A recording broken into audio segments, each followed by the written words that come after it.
Hi friends, Panchajanya YouTube ಚಾನಲ್ಗೆ ಎಲ್ಲರಿಗೂ ಸ್ವಾಗತ ಸುಸ್ವಾಗತ. ಗೆಳೆಯರೇ, ನಾವು ಇಂದಿನ ಶ್ಲೋಕದಲ್ಲಿ ದುರ್ಯೋಧನ ತನ್ನ ಪಾಪ ಪ್ರಜ್ಞೆ ಜಾಗೃತವಾಗಿ ಹೇಗೆ ಅವನು ತನ್ನ ತಪ್ಪುಗಳಿಂದಾಗಿ ತನ್ನ ಅಧರ್ಮದಿಂದಾಗಿ ಚಿಕ್ಕ ಚಿಕ್ಕ ಹುಡುಗರನ್ನು ಕೂಡ ಅವನು ಮಹಾವೀರರು ಮಹಾರಥಿಗಳು ಅಂತ ಹೇಗೆ ಸಂಬೋಧಿಸಿ ತನ್ನ ದೌರ್ಬಲ್ಯನ ಎತ್ತು ತೋರಿಸ್ತಾ ಅಂತ ನಾವು ವಿಚಾರ ಮಾಡಿದ್ವಿ. ಇಂದು ತನ್ನಲ್ಲಿರುವಂಥ ಬಲನ ಮರೆತು ತನ್ನ ಬಲನ ತಾನು ಎಷ್ಟು ಹೀಯಾಳಿಸ್ತಾನೆ, ಯಾವ ರೀತಿ ಇದು ನಮ್ಮ ಜೀವನಕ್ಕೆ ಹೇಗೆ ಅಪ್ಲೈ ಆಗುತ್ತೆ ಅನ್ನೋದನ್ನು ನಾವು ಇಂದಿನ ವಿಡಿಯೋದಲ್ಲಿ ತಿಳಿಯೋಣ. ಹಾಗಾದರೆ ಇನ್ನೇನು ತಡ, ಬನ್ನಿ ವಿಡಿಯೋ ಪ್ರಾರಂಭ ಮಾಡೋಣ.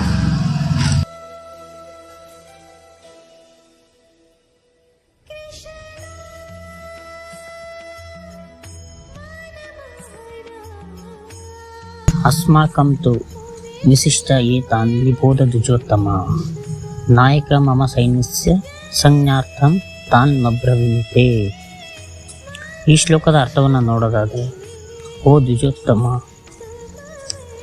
ಓ ಬ್ರಾಹ್ಮಣೋತ್ತಮರೇ, ನಮ್ಮ ಕಡೆಯ ಹೆಚ್ಚಾಳುಗಳು, ನನ್ನ ಪಡೆಯ ಮುಂದಾಳುಗಳು ಯಾರಿದ್ದಾರೆ ಅವರ ಬಗ್ಗೆ ಕೇಳು. ನಿನ್ನ ಸನ್ನೆಗೆಂದು ಅವರನ್ನು ಹೆಸರಿಸುತ್ತಿದ್ದೇನೆ. ಈ ಶ್ಲೋಕವನ್ನು ನಾವು ಸಂಪೂರ್ಣವಾಗಿ ನೋಡೋದಾದರೆ,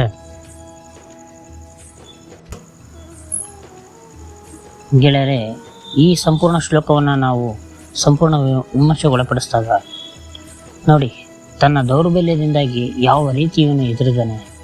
ಒಬ್ಬ ಯುದ್ಧಕ್ಕೆ ಅವನು ಬಂದ ಅಂದಮೇಲೆ ಅವನು ನಮ್ಮ ಶತ್ರುಗಳ ಸೈನ್ಯಕ್ಕಿಂತ ಕಮ್ಮಿ ಇದೆ ಅಂದ್ರೂ ನಾವು ಅದನ್ನು ಮೋಟಿವೇಟ್ ಮಾಡಿ ಇಲ್ಲ ನಾವು ಅವ್ರಕ್ಕಿಂತ ನಾವು ಪ್ರಬಲರು, ಈ ಯುದ್ಧವನ್ನು ನಾವು ಗೆಲ್ತೀವಿ ಅಂತ ಅವ್ರನ್ನ ನಾವು ಹುರಿದಂಬಿಸ್ಬೇಕು. ಆದರೆ ಇವನೇನು ಮಾಡ್ತಾ ಇದ್ದಾನೆ ಅಂದರೆ, ಶತ್ರುಗಳ ಪಾಳ್ಯದಲ್ಲಿರೋಂಥ ಒಬ್ಬೊಬ್ಬರೇ ವೀರರ ಹೆಸರುಗಳನ್ನ ಎತ್ಕೊಂಡು ತಾನಿಷ್ಟು ದೌರ್ಬಲ್ಯ ನಮ್ಮ ಕಡೆ, ಅದು ತಾನು ಯಾವ ರೀತಿ ಮಾತಾಡ್ತಾನೆ ಅಂದರೆ ಇವನಿಗೋಸ್ಕರ ಪ್ರಾಣ ಕೊಡಬೇಕು ಅಂತ ಧರ್ಮಕ್ಕೆ ವಿರುದ್ಧವಾಗಿ ನಿಂತಿರುವಂಥ ಭೀಷ್ಮಾಚಾರ್ಯರು, ಉಪ್ಪಿನ ಋಣಕ್ಕೆ ಸಿಗಾಕೊಂಡಂಥ ದ್ರೋಣಾಚಾರ್ಯರು, ಸ್ನೇಹದ ಬೆಲೆಗೆ ಸಿಗಾಕೊಂಡಂಥ ಕರ್ಣ, ಅಶ್ವತ್ಥಾಮ, ಓಕೆ, ಮತ್ತು ಇವರ ಬಂಧು ಒಂದೇ ಒಂದು ಕಾರಣಕ್ಕೆ ಕೃಪಾಚಾರ್ಯರು.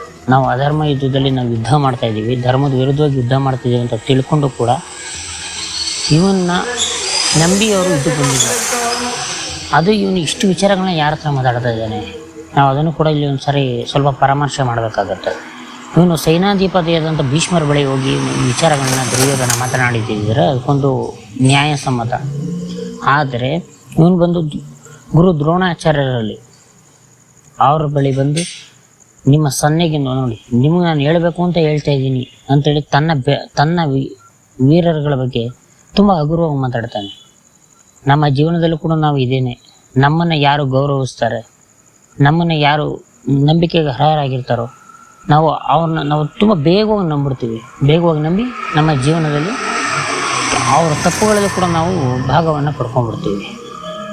ಹಾಗಾಗಿ ಧರ್ಮ ಯಾವುದು, ಅಧರ್ಮ ಯಾವುದು, ಕರ್ಮ ಯಾವುದು, ಸುಕರ್ಮ ಯಾವುದು, ವಿಕರ್ಮ ಯಾವುದು, ಒಳ್ಳೆಯದು ಯಾವುದು, ಕೆಟ್ಟದ್ದು ಯಾವುದು, ನಮ್ಮ ಮನಸ್ಸು ನಮ್ಮ ಬುದ್ಧಿ ಎರಡನ್ನೂ ಸಮಚಿತ್ತದಲ್ಲಿ ಇಟ್ಕೊಂಡು ಚೆನ್ನಾಗಿ ಯೋಚನೆ ಮಾಡಿ ನಾವು ಮುಂದೆ ಇಟ್ಟಾಗ ಮಾತ್ರ ನಮ್ಮ ಜೀವನದಲ್ಲೂ ಕೂಡ ಪಾಂಡವರು ಗೆಲ್ತಾರೆ. ಇಲ್ಲಾಂದರೆ ದುರ್ಯೋಧನ ಗೆದ್ದು ನಮ್ಮ ಜೀವನ ಅಧರ್ಮದ ಮಾರ್ಗದಲ್ಲಿ ನಡೆಯುತ್ತೆ.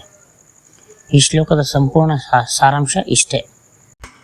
ಈ ಸಾರಾಂಶವನ್ನು ನಾವು ನಮ್ಮ ಮನಸ್ಸಿನಲ್ಲಿ ಇಟ್ಕೊಂಡು ನಮ್ಮ ಜೀವನವನ್ನು ಯಶಸ್ಸಿನ ಜೀವನ ಮಾಡ್ಕೋಬೇಕು ಅಂದರೆ ಯಾವ ದಿಕ್ಕಲ್ಲಿ ನಾವು ಹೋಗಬೇಕು ಅನ್ನೋದನ್ನು ನಾವು ತುಂಬ ಸೂಕ್ಷ್ಮವಾಗಿ ಎಚ್ಚರಿಕೆಯಿಂದ ಯೋಚನೆ ಮಾಡಬೇಕು.